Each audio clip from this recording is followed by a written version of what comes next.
तो एक बहुत लंबे समय से मैंने लोगों को एक शब्द का इस्तेमाल करते देखा है, पोस्ट एनिमे डिप्रेशन। हर कोई अपना दुख बांटता रहता है कि कैसे मैंने ये एनिमे निपटा दिया, मैंने वो एनिमे निपटा दिया और उन्हें निपटाने के बाद मैं खुद ही निपट गया।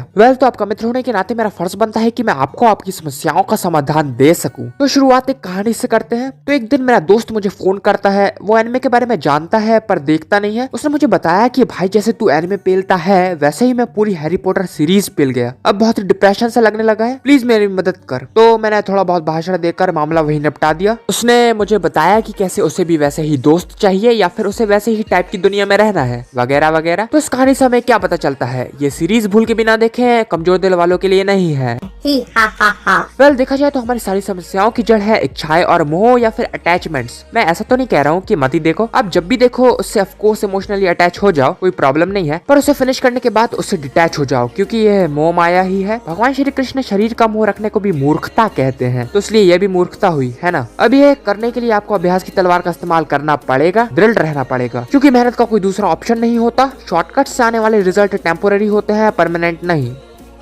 कई लोगों को ऐसा भी लगता है जैसे वही एनिमे को ओन करते हैं, उन्हीं ने बनाया हो जैसे, और जो मैं समझ सकता हूँ। अगर मैं नहीं समझूंगा तो कोई और समझ लेगा, पर फिलहाल तो मैं समझ रहा हूँ। आप किसी भी पर्टिकुलर सीरीज को टाइम और एनर्जी देते हो तो आप उसके लिए फील तो करोगे ही, है ना। पर ध्यान रहे, अगर आप किसी चीज से अटैच्ड हो तो आप उसके लिए असॉल्ट करेंगे, और इस तरह की जंग तो हम अक्सर देखते ही रहते हैं। कुछ भी कहो, मजा आ जाता है देख के। हाँ, मजाक कर रहा हूँ। अक्सर ऐसी सिचुएशन में जहाँ हमारे फेवरेट एनिमे प्रॉपर्टी पर अटैक हो रहा हो, वहाँ पर हम भी डिफेंड करने पहुंच ही जाते हैं। पर हमें इस इमोशनल रश को रोकते आना चाहिए, और इसे रोकने के लिए हमें करनी होगी प्रैक्टिस।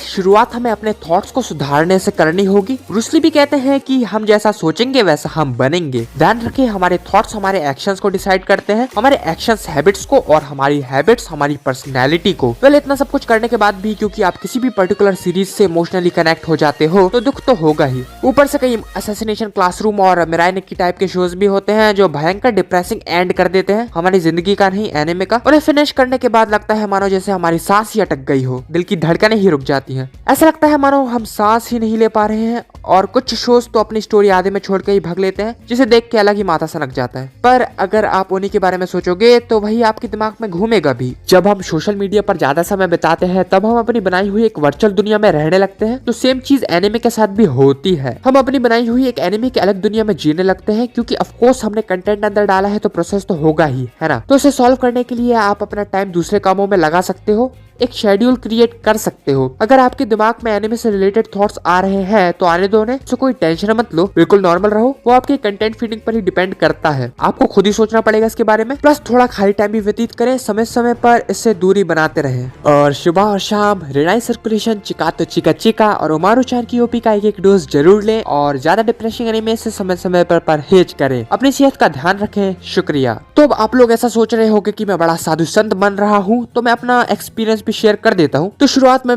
क्योंकि मैं एक आम इंसान हूँ, शोज देखने के बाद बुरा तो लगता ही था, खालीपन सा फील होता था, एक इमोशनल एम्प्टीनेस अंदर फैल जाती थी। और शुरन वगैरह तो ठीक ही है, पर मैं इनके साथ शुरुआत में ही कुछ स्लाइस ऑफ लाइफ एनिमे भी पेल गया था, और उसमें तो जिंदगी को गहरे कुएं की तरह दिखाते हैं जिसमें मैं गिर गया था। और ये एनिमे तो ठीक ही है, पर असली प्रॉब्लम तो कॉमेडी एनिमे है, जिन्हें देखते वक्त तो हम गला फाड़ फाड़ के हंसते हैं, पर उनके खत्म होने पर बाल्टी भर आंसू निकल रहे हो ऐसा लगता है। तो मुझे तो ऑफकोर्स अभी भी मैं अगर काफी कंट्रोल भी करूं, पर अगर कोई शो मुझे अगर दिल से पसंद आ जाता है तो ऑफकोर्स उसके खत्म होने पर बुरा तो लगता ही है। गलत मत समझना, मुझे एनिमे देखना बहुत पसंद है। अपनी amazing presentation of expressions and feelings, colourful animation, जबरदस्त वॉइस एक्टिंग और फिटिंग साउंड ट्रैक के कारण वो हमें इजिली कनेक्ट कर लेते हैं। मैं दिन में काफी लिमिटेड एपिसोड ही देखता हूँ और जबरदस्ती नहीं देखता। हाँ, कभी कभी पेट भर के भी पेलता हूँ। सच कहूँ तो एनिमे देखने का असली मजा आता है तब जब आप पूरा दिन कोई काम करके थक गए हो, वो उसका मजा दुगना कर देता है, जो शायद आपने भी नोटिस किया ही हो। कोई भी सीरीज खत्म करने के बाद लगता है जैसे कोई बहुत ही इंपॉर्टेंट पर्सन हमें छोड़ के चला गया हो। तो मैंने ये कंटेंट इसलिए बनाया ताकि मैं आपका दुख दूर कर सकूं थोड़ा बहुत, अगर आप दुखी हो तो।